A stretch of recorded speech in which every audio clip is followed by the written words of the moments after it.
नमस्कार, मी रोहिणी तुमचं सर्वांचं मनःपूर्वक स्वागत करते आपल्या चॅनल मराठी तडकामध्ये. आज आपण बनवणार आहोत करटुल्याची भाजी किंवा याला कंटोळे पण म्हणतात.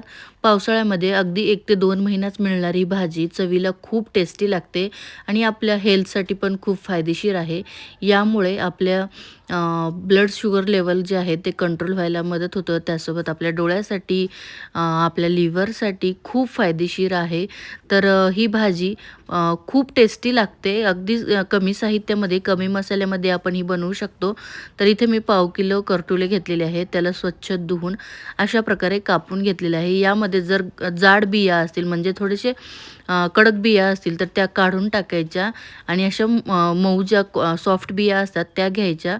सोबतच मी इथं थोडीशी तुरीची डाळ एक अर्धा तास पाण्यामध्ये भिजत घातली होती. छान डाळ फुललेली आहे. तुम्ही फक्त करटुल्याचीच भाजी करू शकता किंवा अशा प्रकारे डाळ टाकून सुद्धा खूप छान लागते. तर त्यासाठी गॅसवर एक कढाई ठेवली आहे. कढाईमध्ये तेल गरम करून घेतलं. तेल गरम झालं की जिरे, मोहरी, कढीपत्ता आणि हिरवी मिरची आणि लसणाची पेस्ट घातलेली आहे. छान याला परतून घ्यायचं आहे. जास्त मसाले वगैरे सुद्धा आपल्याला यामध्ये टाकायची गरज नाही आहे. अगदी कमी मसाल्यामध्ये खूपच टेस्टी आणि तितकीच हेल्दी ही भाजी बनून तयार होते. तर मिरची छान परतून घेतल्यानंतर यामध्ये हळद आणि मीठ टाकायचं आहे चवीपुरतं. परत एकदा व्यवस्थित असं परतून घ्यायचं. हळदीचा कच्चेपणा निघाला की मग यामध्ये आपण जे कापून घेतलेले करटुले आहेत ते टाकायचे आहेत. आणि जी भिजत घातलेली डाळ आहे ती पण मी यामध्ये पाणी काढून टाकलेली आहे. व्यवस्थित याला मिक्स करून घेऊया. डाळ आपण भिजत घातल्यामुळे ती लवकर शिजते आणि खूप छान अशी टेस्ट याला येते. मी तुम्हाला म्हणल्याप्रमाणे तुम्ही फक्त करटुल्याची सुद्धा अशाच प्रकारे भाजी करू शकता. डाळ टाकल्यामुळे ती अजूनच टेस्टी आणि पौष्टिकही होईल. व्यवस्थित मिक्स करून घेतलेलं आहे.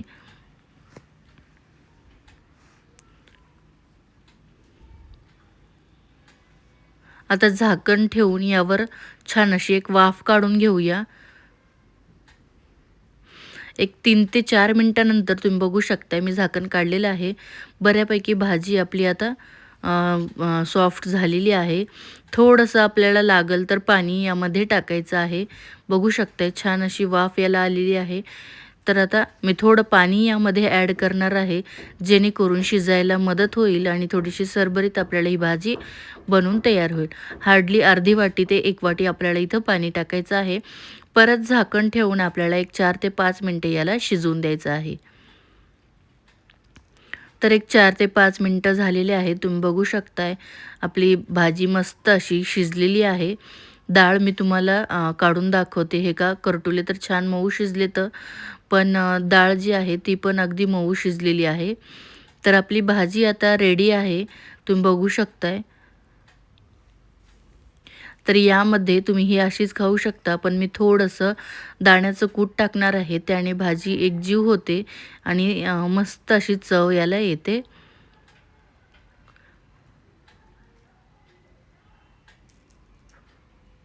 दाण्याचं कूट टाकल्यानंतर एखाद मिनिटभर आपल्याला याला छान असं मिक्स करून घ्यायचं आहे आणि ही भाजी आपली तयार आहे.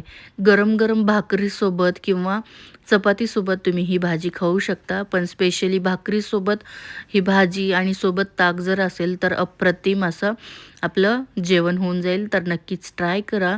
तुम्हाला ही रेसिपी कशी वाटली ते कमेंट करून सांगा. तुम्हाला अजून कुठल्या रेसिपी हव्या असतील तर त्याही नक्कीच कळवा. तुम्हाला व्हिडिओ आवडला तर लाईक करा. धन्यवाद.